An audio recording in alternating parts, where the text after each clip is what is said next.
Hello friends, ఇవాళ మనం చేసుకోబోయేది onion paratha. అంటే ఉల్లిపాయలతో మనం రోటీ చేసుకుంటున్నాం అన్నమాట. ఓకేనా ఫ్రెండ్స్? ముందుగా 2 కప్పుల గోధుమ పిండి తీసుకొని దానికి మంచిగా డో తయారు చేయండి. డో తయారు చేసుకొని పిండి తడుపుకొని పక్కన పెట్టుకోండి. తర్వాత ఒక ప్యాన్లో 1 టేబుల్ స్పూన్ ఆయిల్ వేసి అందులో జీలకర్ర వేసి ఫ్రై చేయండి. ఓకేనా ఫ్రెండ్స్?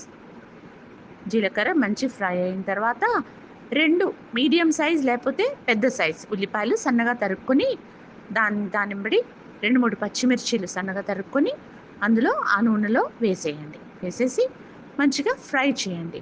కానీ ఒకటి ఫ్రెండ్స్, ఇది చాలా లో ఫ్లేమ్లో ఉండాలి. ఫ్లేమ్ ఎక్కువగా అవ్వద్దు, మళ్ళీ ఉల్లిపాయలు ఎక్కువ ఫ్రై అవ్వకూడదు, ఉడకాలి అంతే. దాని తర్వాత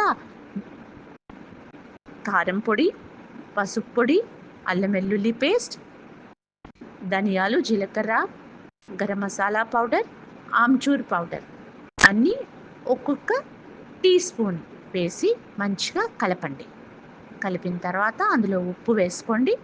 కొద్దిగా కొత్తిమీర వేయండి. కొత్తిమీర వేసి కొంచెం ఒక 1/4 టేబుల్ స్పూన్ బేసన్ అంటే శనగపిండి వేసి మంచిగా కలిపి స్టఫింగ్ చేసుకోండి. చిన్న పూరీలాగా చేసుకొని ఆ స్టఫింగ్ అందులో కొద్దిగా 2 స్పూన్లు పెట్టండి. మళ్ళీ బాల్ చేసుకొని రోటీ చేసుకోండి. రోటీ చేసి దానికి ఘీతో ఫ్రై చేయండి ఫ్రెండ్స్. గీతో ఫ్రై చేశారంటే చాలా మంచి టేస్ట్ వస్తుంది. సో మీకు ఎన్ని చపాతీలు కావాలంటే అన్ని చపాతీలు చేసుకోండి. ఓకేనా ఫ్రెండ్స్? గరం గరం ఆనియన్ పరాఠా. దీని స్పెషాలిటీ ఏమిటంటే మీకు ఈ పరాఠా ఎంబడి ఏ కర్రీ కూడా అవసరం లేదనిపిస్తుంది.